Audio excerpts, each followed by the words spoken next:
GM. Hey, Hot everybody. takes, cold wallets, another episode, the third one, I guess, from our pilot proof of concept with the guys at Chain Patrol. Hi, Nikita. Hi, Juan. How are you doing? Yeah, doing good. Back from Dev Connect. Things are looking good. No jet lag this time, thankfully. And yeah, we've been we're really productive week at Dev Connect. Met lots of great people. Met tons of good security partners at DSS and other areas. So yeah, it's good to be back and share the latest in security. Yeah, same from me here. It was a pretty hectic week last week in Buenos Aires. So yeah, met a lot of people, a lot of builders, a lot of companies that we haven't heard about that, and also customers that have been working with us for a long time. So yeah, happy to be back on the computer for a bit. But yeah, over to you. That's a great one. I'm just introducing myself first because I just shared the stream on Twitter. Hi, I'm Wimi. I'm an ambassador for Chain Patrol, and I've been hosting this show for 1.5 episodes now. We've been trying to get the pilot off the ground and talk about the latest security topics with the guys at Chain Patrol and guests later down the road, we guess. And so for you guys out there, maybe Nikita, Juan, you guys are working at Chain Patrol and you have like a big role at Chain Patrol. But for those of you who don't know you yet, please do some short introductions on yourself, Nikita. Yeah, for sure. I can start off and maybe even share just a little bit about what Chain Patrol does as well. I'm Nikita, one of the co-founders and CEO of Chain Patrol. Used to be at Coinbase where it kind of started the crypto journey, and that's where we saw really a big need for the increase of security for the average person, right? We have a lot of things with smart contract audits, we have recoveries and all this stuff for the really big players or large organizations, but something that really came up a lot was the phishing attacks, right? People were getting their wallets drained, sometimes for small amounts like $5,000, sometimes large amounts like 100K, millions in some cases, but it all really adds up, right? And we saw that there was really billions of dollars every year being stolen due to these phishing attacks. And that's when I decided to start Chain Patrol along with my co-founders, Vito and Umar. And now we're at a stage where we work with over 100 different companies that we're protecting, and our focus is really on stopping these impersonations, right? We're finding there's tons of fake domains, fake social media accounts. They impersonate legitimate companies and they try to drain your wallet, right? They will impersonate a company like Arbitrum or Polymarket or somebody else. They will create a fake Twitter, fake Telegram, fake domains. They'll reach out to you. They will, say claim this airdrop or come trade on our new kind of upgraded UI. And it all leads to a fake site. This fake site usually has a wallet drainer and that tries to steal your funds. And so we've been building the system that automatically detects all these malicious domains, fake social media accounts. We blocklist them across wallets. We've been working with lots of great wallet partners from companies like MetaMask, Phantom, and tons of others, where we can actually actively block these scam domains. Within a few minutes of us catching them, every domain is blocked across over 20 different wallets. And we also do takedowns across like fake social media accounts, like fake Twitter or X accounts, fake Telegrams, others. And really the goal for us is to keep the communities and keep the users of all these protocols, all these apps, keep the end user safe. And then Juan has been with us for quite a while. I'll pass it to him, but he's been leading our growth, leading a lot of our sales efforts. Really, he's out there, was on the ground at Dev Connect, closing deals, meeting our partners. And I'll pass it over to you, Juan. Yeah, thanks, Nikita. I think we couldn't have had any better introduction about what we do at Chain Patrol. And yeah, we actually really like to provide what we do. I think a lot of companies actually thanked us for the work that we are doing. A lot of people in the industry, me personally, I take a lot of calls, and most of the calls are thanks for the work that you're doing, really helping to get this industry go forward. So yeah, it's really fulfilling working at Chain Patrol. But yeah, personally, I have been working in Web3 more than 5 years now. A lot of experience in sales, partnerships, talking with a lot of people. in the industry in general, a lot of on the industry sphere. But yeah, I think Nikita described pretty much what we do at Chain Patrol. So we try to protect all the companies in the industry. We try to help them to take down these fake impersonations, take down these phishing websites, and make the industry safer as in general. So yeah, that's what I mean. Nikita, one question that might come up for people who are listening in for the first time, especially like in our space. I mean, you founded a brand which is like basically around brand protection, like in a space where it's like 99% of digital assets going around, etc. How much like do you think, compared to a traditional business where you have like physical products, is it even more important to have like phishing protection and like brand protection in place when it comes to be like a digital only, so to say, brand? Yeah, definitely. I mean, that brings up a good point, is right. Like we see, brand protection is not something unique to crypto, right? You have banks have this type of deal where people are trying to phish your credit card details. Lots of luxury brands need this because people are making counterfeits and all this other area. But in crypto, this is especially important just because of the volume of attacks that we're seeing. It's far more lucrative for attackers to reach a crypto audience. If they target somebody in like the traditional world, maybe they get access to your credit card and maybe they manage to steal a few thousand at a time. But typically there's all sorts of KYC requirements and all these other pieces that that really prevent large losses from happening. In crypto, we have a lot of benefits due to self-custody, and there are many things that are really great about that. But the downside is that if you hold a lot of funds in your wallet, that entire however many funds that you hold there, they're entirely at risk. The attackers know this. They love this space because they can steal so many more funds if they manage to hit an audience member, right? And honestly, I think this space has also created a little bit of like a urgency to act. This has started with the whole NFT kind of cycle from a while back, where you need to go in, you need to buy the collection. There's like the mint is live, and you're gonna have tens of thousands of people all competing over a collection that only has maybe 1,000 items in it. You need to buy it first. And so I think the space has built up a bit of this mentality of urgency, of claiming your airdrop, minting the collection, which we've been trying to, educate people to kind of undo this mindset a little bit. Most projects no longer do any sort of,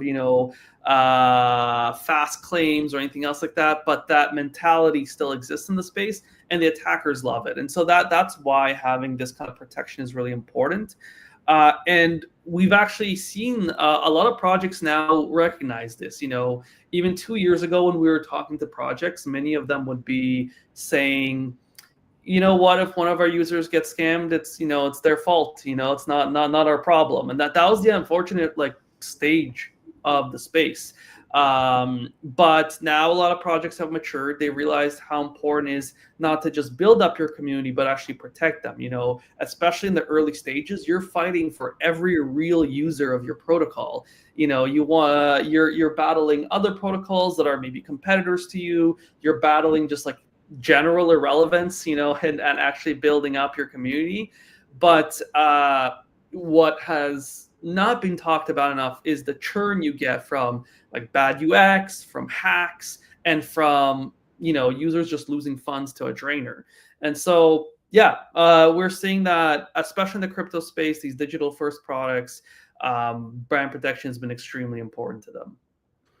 Yeah, I think you're right. Like the fear of missing out, like FOMO, is I think one of the biggest topics that we have in crypto. And I've never like witnessed this myself at this scale anywhere else than in crypto. So you said it's a sense of urgency, but yeah, the fear of missing out basically gets a lot of users when it comes to like peer pressure, time pressure. Hey, the next mint is live for the next 50 users or whatever, right? So even if cycles arise and like new people get onboarded to the space, they fall for the same patterns that veterans fell for, like when they first entered the space. So yeah, this is a good advice. I think this is like super important to take with us.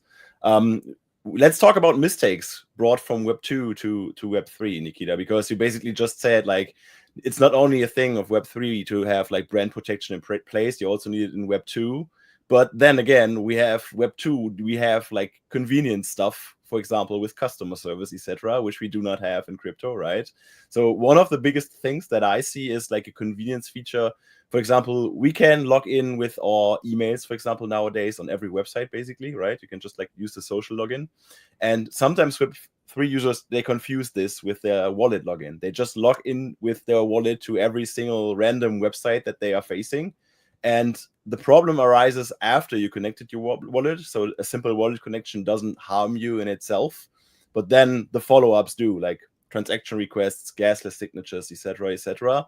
And what's even worse is that if users do not participate like in a wallet separation hygiene, so to say, right? So you do not separate the wallets, like you do not have like a vault or a trading wallet or a mint wallet. You just do everything from one single wallet address. You get like one shot if you are unlucky. Yeah.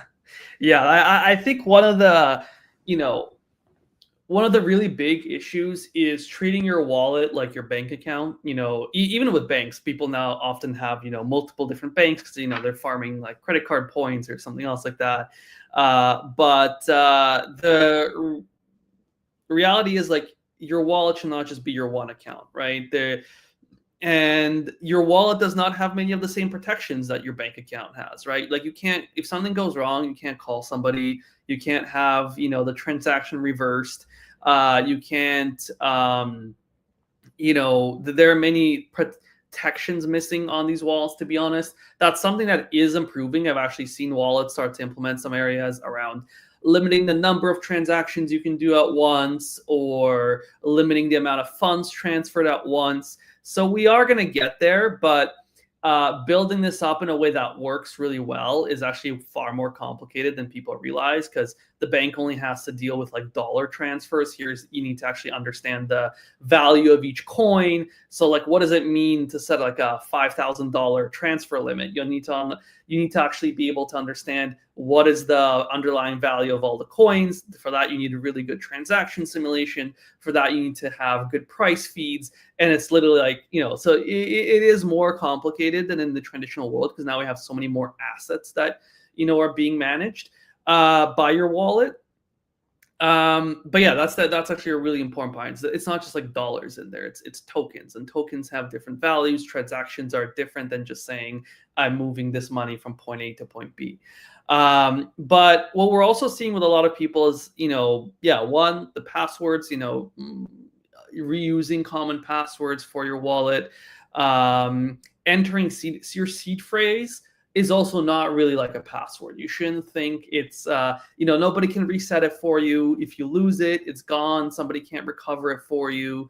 And you need to treat it something closer to like the way people treat things like maybe like their like social security number, or, whatever the equivalent is in across different countries. It's something that you need. It's like the way you treat like your passport, maybe, you wouldn't just like lend your passport to a friend or to like somebody else, to hold on to for a while. And so it's really like the core, like the seed phrase is like the core of your wallet's identity, right? If it's lost, it's like they have access to everything that wallet touches. And so that's a really important part. There's also like bringing things from Web 2 into Web 3, like the misconceptions. But there's also things we're forgetting from Web 2 as well. I think this is the other side of like people that are more crypto native. We are forgetting many Web 2 best practices. A lot of people forget about the spear phishing attacks. They're very focused on the smart contract audits, which I think we've done an amazing job as an industry, like in terms of, smart contract hacks have went way down, and it's because of really good diligence. Doesn't mean we need to stop caring about audits. Of course not. The reason we've had less hacks is the audits are really good, but you need ongoing great audits. However, now we're seeing more spear phishing attacks. A lot of the recent attacks have been cases of, a dev was compromised and then pushed some bad code, or they had access to run a certain, piece of code that has access to a private key, for example. That's another thing that we're seeing a lot of is there are many hacks where the private key itself is not leaked, but there's code that is allowed to sign transactions with that key. And if it's able to move funds, then having access to that code is almost the same thing as having access to the key itself. So, not forgetting Web2 security is important as well. There's misconceptions that we need to, remove, but there's also not forgetting things around spear phishing, around operational security, about mixing personal devices and work devices. That happens a lot, honestly, more than you expect in crypto. So yeah, there's all these things that we need to address. Yeah, Nikita, can I just chime in on that real quick, Juan? Nikita, you touched on like AI, and especially like when it comes to crypto. Do you think, like from a quality of life standpoint, if you will, in smart contracts, is AI helping with that, or is it making things worse? Yeah, no, I think there are many things that are getting better. There are a lot of there's a lot of people proactively running like scans across a lot of like open like GitHub repositories and other areas, and there's bugs being found. I think that's something that we can definitely help with. I mean, the attackers are also using them to scan for vulnerabilities, but I think what AI can really do is help us like weed out a lot of the basic bugs and a lot of the really raise the default quality, because there's a lot of teams that are they're building something quick and they're maybe skipping through on getting a great auditor out there. They're under a lot of time pressure, especially if they maybe they have like an investment that they got and they need to they have certain runways, they need to meet certain milestones in order to push a product out. They need to, some teams will cut corners, right? There's a lot of different incentives right there all at once. And, that's just the reality of the space. The advice I would obviously have is like, don't cut the corners, but the reality is people will cut the corners, right? And so what AI I think helps with is finding those default, like kind of like raising the lowest bar of security. Are there lots of vibe coded contracts? For sure. We also have issues with malicious extensions on VS Code and Cursor and all these other places also now targeting devs, especially targeting crypto focused devs, because they know, hey, I'm going to get you a fake ESLint plugin on Cursor or something else. Now I have access to your environment variables. Now you're storing your private key in there for testing purposes, but actually now you also mixed your production key in there, and now we can move your funds for you, right? So yeah, definitely, I think it will help, but it's gonna the classic saying of like it's gonna get worse before it gets better. So I think lots of teams are doing good stuff there, but we need to be mindful of what we're deploying and that the audits still need to be there. We've also spoken with lots of auditors, and they basically said, the AI tools are helpful. They always now use them the auditors use AI quite a lot now as part of their scanning. But there's never a time where they're like, oh, look, this file was checked purely by AI, so now an auditor doesn't need to look at it. Like, that does not happen. You still have to read all the code yourself in order to be able to sign off and say this code is now, looks secure to a certain standard. But yeah, I think Juan, you had something you all wanted to.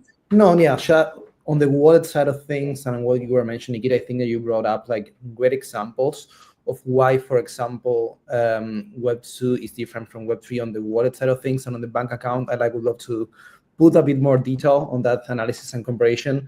I was just thinking on these different cases, for example, where in a lot of cases we have like the UX, like the user experience being pushed forward, and companies and Web3 companies not focusing on security because they want to push products fast, they want to iterate, they want to have like, they want to launch tokens, they want to launch because of the market timing, all these different things that we know that happens in this industry. And in those scenarios, like security is like overstepped, not only in some cases on the audit side of things. I think the end user has come to a consensus where the audit is something necessary before you launch like your protocol, before you have like the interaction with smart contracts, but not mostly with all the different things that happens and with the wallet interactions that happens at base.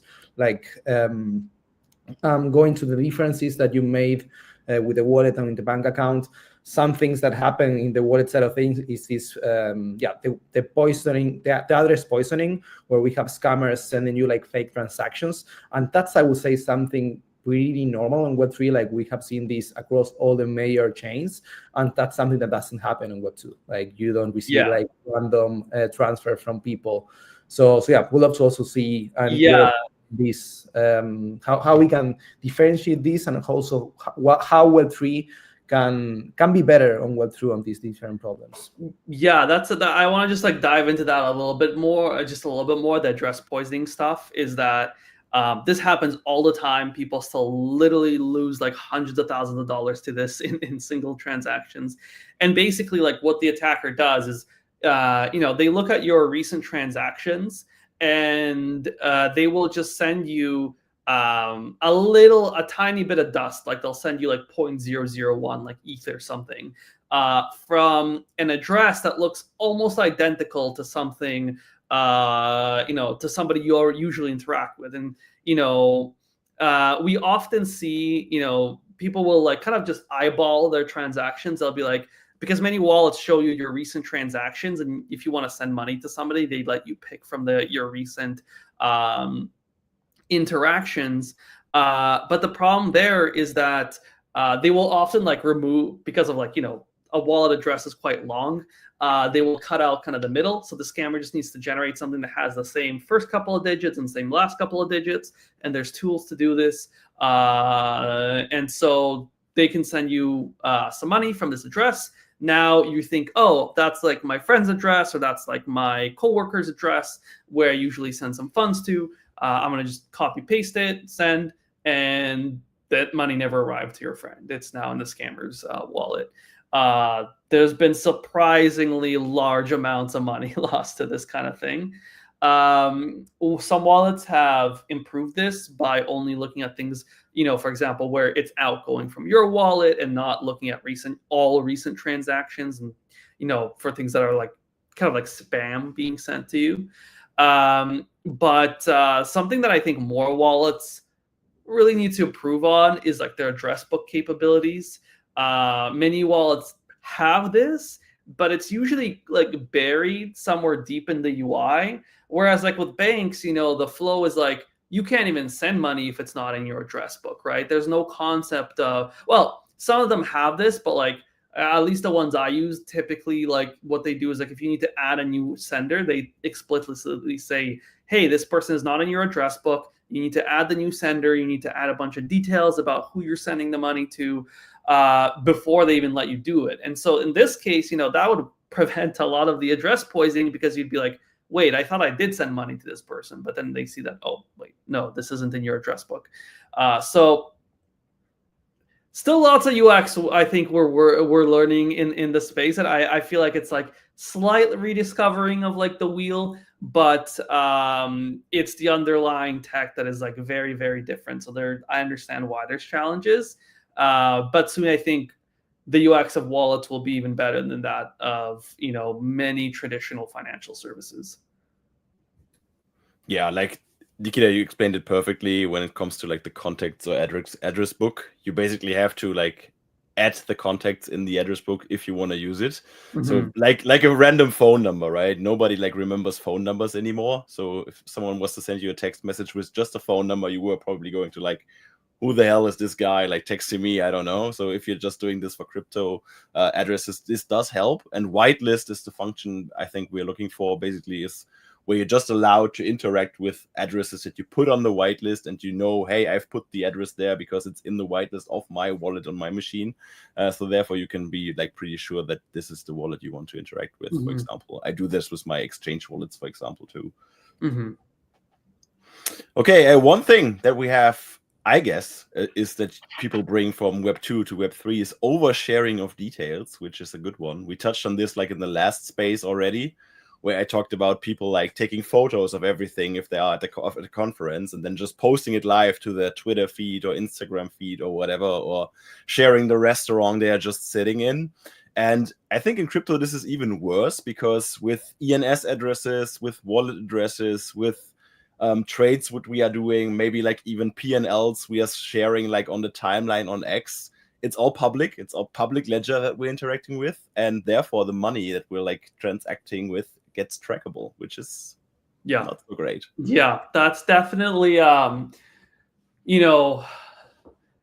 there's actually one interesting idea that just came to mind, but I'll save it for the end of this. But you definitely you need to lead a much more private life if you own like a good chunk of money, right? In the regular world, it's true, but in here, it's even more true, right? Because like we've seen a lot of cases now of different, founders of large crypto protocols being, kidnapped, tortured for their keys to get the access to transfer funds. And this is tricky, especially I think for founders, because you do need to live a little bit of a public life in terms of people knowing who you are, maybe where you're traveling, some of these other details.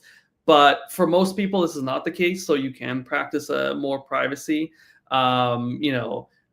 Stuff like your Instagram and these kind of things, you probably honestly don't even need to post that many photos and these kinds of things. Like, honestly, the reality is that almost any photo you post, if you can see even a little bit of the background, there's like a store in the background, or there's, you can see that you're at a certain park or something else. It's so easy now to just like reverse guess. There's even like sites you just upload the photo and it basically just tells you exactly where it is, and so if you own any sort of large amount of funds, you need to kind of have two pieces that you're segregating, right? Either you're hiding your location or you're hiding your how many funds you own, right? Don't brag about, the big bag you just made off of like your leverage trading or whatever you did, right? If you really, really want to do that, run an Anon account, right? Like Anon accounts are pretty popular now. If it's like you have such a need for that, run the Anon account, talk about your trading on there, keep your personal account separate, right? Even those get doxxed sometimes, so be careful what you're sharing on there. And there's people that for them it's like a game, doxing Anon accounts. So, but it can have real consequences for you. When you're traveling, try to, as much as possible, not let people know where you're traveling to, at least publicly online. And then we're also seeing the one idea, the one random thought I just had is POAPs. If people know what that is, they're quite popular at events. You kind of like scan a little QR or tap your phone to an NFC, and it proves that proves on chain that you've been at this event. But I just had a random thought of like, are POAPs actually like a security vulnerability in some ways? Because like if somebody can monitor let's say they knew your wallet address, right? They knew, they knew that, okay, this is my address. I mean, I have one that's like fairly public. And so on one hand, I want to collect the POAP because it's like a proof and a memory that I've been somewhere. But if you can query the wallet address for what POAPs it has, and usually there is ways to do that, you could almost like live track a person's location. Like you can know they're at certain events. You can even look that up on the POAP page. So if you know exactly, yeah. So like that's kind of interesting, because then if you do have a publicly well-known address that's associated to you, then any kinds of these like collectibles that are event-based collectibles that you're getting, you're essentially revealing to the world your location. So just interesting food for thought there for anybody that likes to collect these kinds. I'm just thinking I would make up the thesis that like anyone who probably like collects POAPs for events, they will be posting on the timeline anyway. Yeah, so usually they are not hiding their informations like that good. Yeah. But that's a good, like, if you're just like, I don't know, if you're working on a team, for example, and you aren't that active on Twitter, for example, right? And you're just like doing like the background work, and you're doing this as well, and your address is known because, I don't know, you use an ENS or something, this could be interesting. Yeah. I think that's like a good something good to mention, because why a lot of people actually have like not only one wallet address. I mean, we have tons of wallets. Most of the ones are working in crypto for a while. I think right now there is also solutions that you can share. There is a company called FluidKey that I heard about, that you can actually share like a private address, and they will actually, if you will need to receive any funds, and they will actually provide like protection to what is your actual address. So the address changes, but you will receive your money into your account. So right now, I think there is these different solutions for people to want to keep like their life more private on the crypto space. Available mostly because all of us who receive like crypto payments in somehow, crypto is a public ledger. You can see like all the transactions. You can see all the history when they started doing this, when you traded like a meme coin. All of this is public information. So I think right now there are solutions to keep your life private. And I think if I'm going to collect POAPs, I wouldn't do probably with my ENS. I would probably do with privacy is definitely something we should talk about at least a little bit here. It was actually a very big theme at DevConnect. You know, we went to there was like a Cypherpunk conference. There was a couple of other privacy-focused events, and that space is really getting a lot of the attention that I think it deserves. Honestly, still less than it deserves, but getting more now. And there's a lot of companies now building, like Juan mentioned, FluidKey. There's others as well that are, you know, trying to put kind of a layer between your wallet and everything you're interacting with, because there's a whole bunch of issues, like even just like connecting your wallet to a site that reveals information about you. That site now knows your at least your address, right?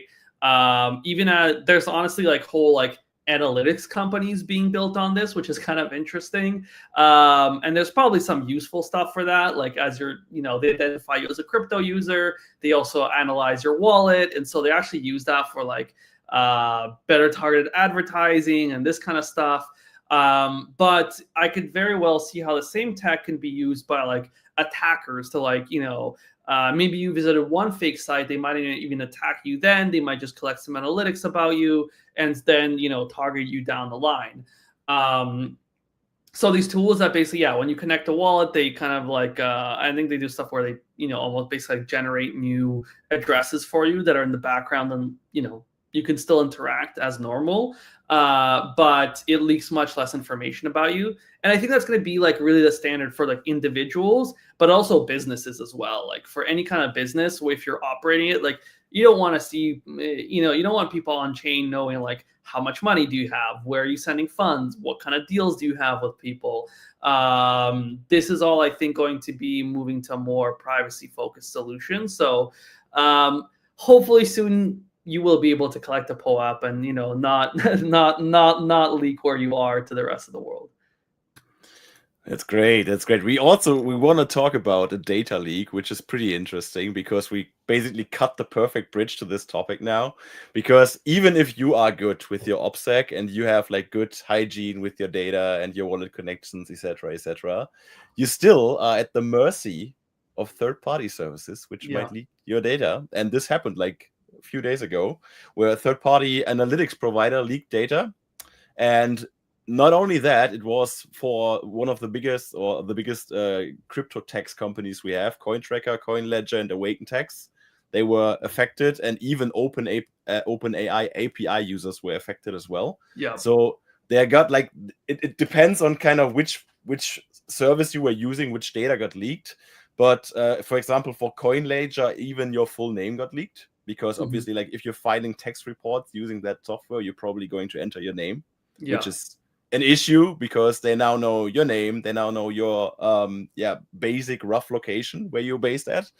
And it was all because a third party leaked the data. And then it depends. I kind of find it funny, the discussion on it on X, because these companies usually, they brush away their responsibility. They just say, hey, it wasn't our systems that were leaked. It was a third party provider. But at the end of the day, it's the customer who has to deal with the data leak now. Yeah, I think in terms of like, how do you respond to this as a company?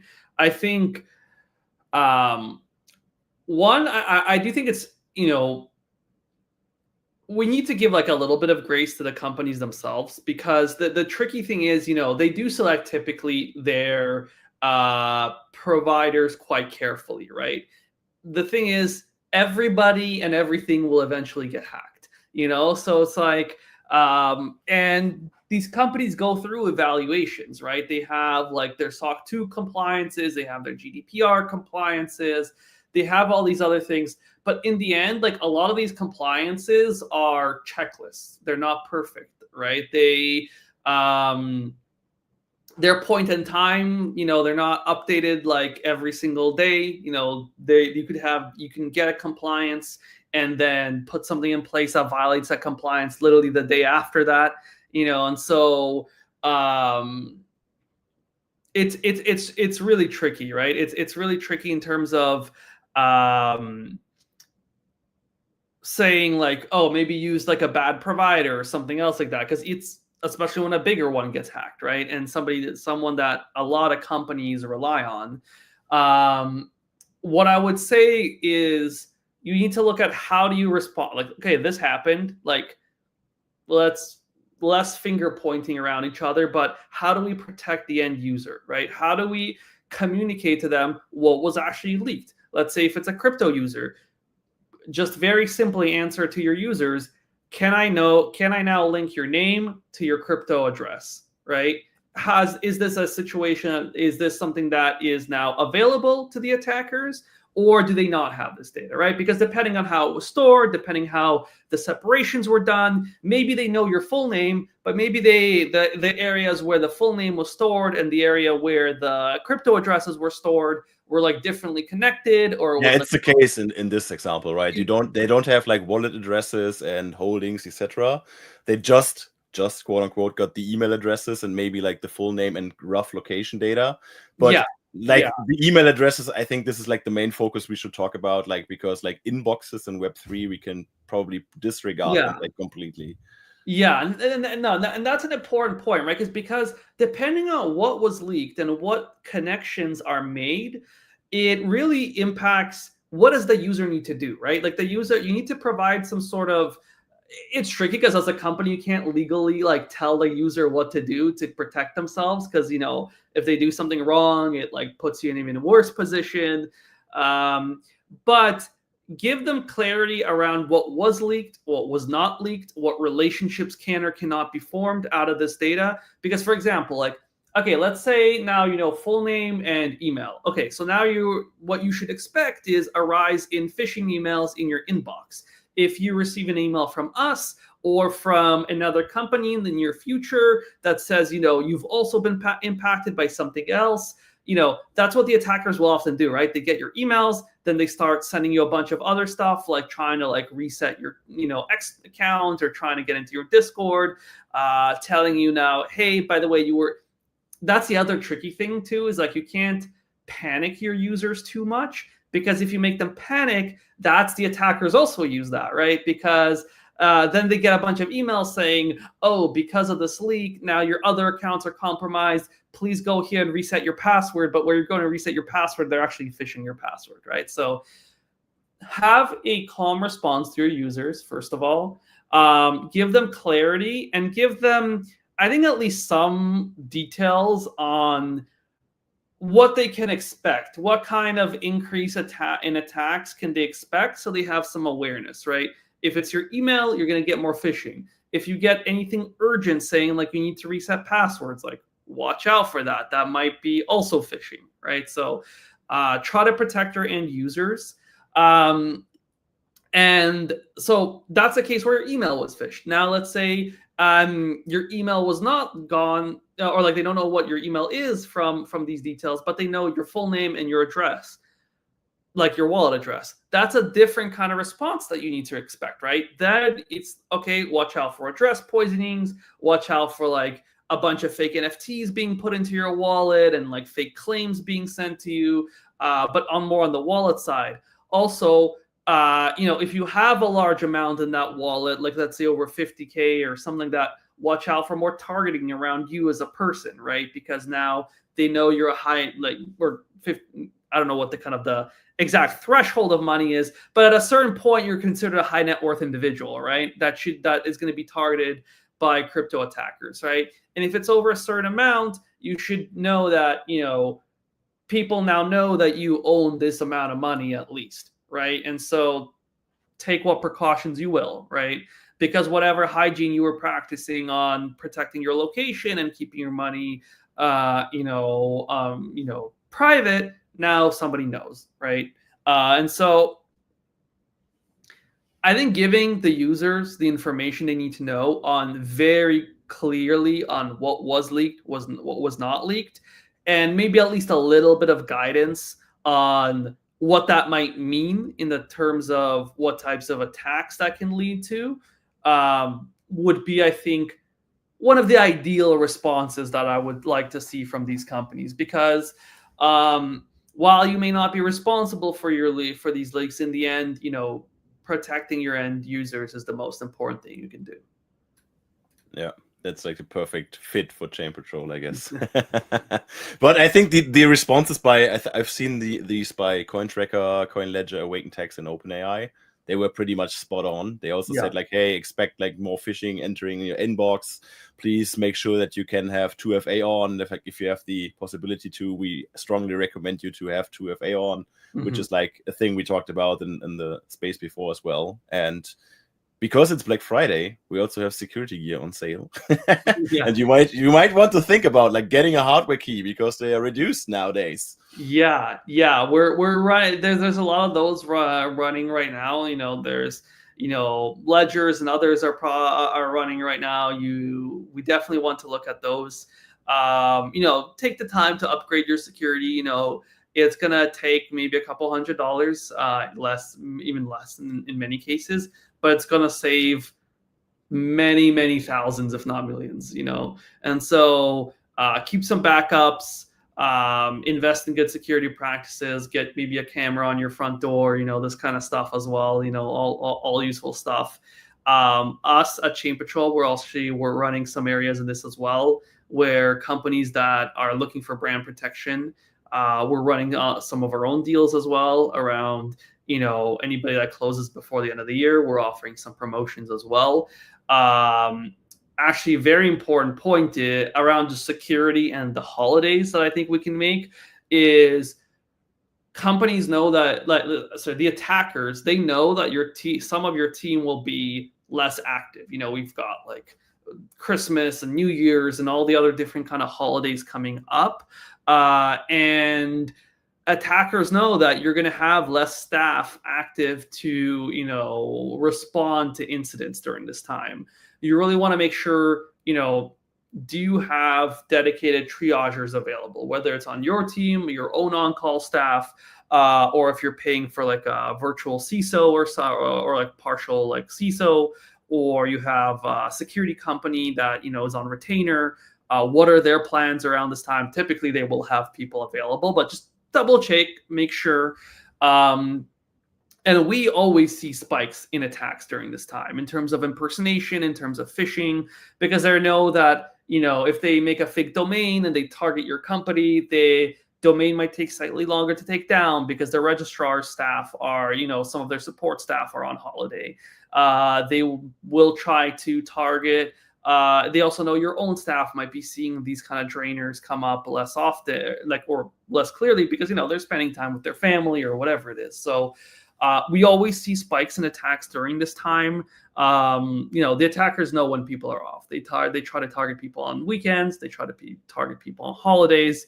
So just make sure you have somebody around that can help protect your organization while, others get some, well-deserved rest. So, that's kind of maybe some of the final pieces of advice is, as we're going into this. So I think in terms of just like some concluding thoughts, let's keep your own private information safe. Don't leak yourself. If you're going on vacation somewhere, also don't bring your crypto funds to your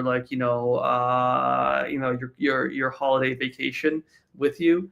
And for teams themselves, just watch out for a rise in attacks and just be ready that while some of your team definitely deserves a break or some rest, you need to have somebody ready on call, especially in crypto, because you will be targeted during this time. Yeah. Also, from my side, I will say that scammers, even in holiday season, will try to not only, as Nikita said, like send you more scams, create like more phishing websites, create like fake profiles impersonating team members of the company, of the team members themselves, the company, have like the logo, a lot of that. What I will say is that nothing is too urgent. Like you can take 2 minutes to analyze if this is the correct username. Double check anyone that is sending you a message on Twitter, on Telegram. Double check everyone that is trying to reach out to you and that is mostly asking for funds or asking you to connect like to a Zoom link or like to any website that is trying to share with you. Just double check everything because it's really important. And during the holiday season, you might have like your defenses a bit more off because you are focusing on other things, you're with your family, anything that can happen on these special times. So yeah, just double check everything. Nothing is too urgent. You can double check and be safe. Yeah, and I would add, like, if you have like a mailbox that is Web3 related, just treat everything that's going in there as phishing nowadays, because like every link that gets sent there is probably not valid. So yeah, just treat everything as spam until proven otherwise. Yeah. But yeah, take care, everyone. Have a great rest of your weekend. Stay safe over the holidays. And yeah, do swidania. Hasta luego. Auf Wiedersehen.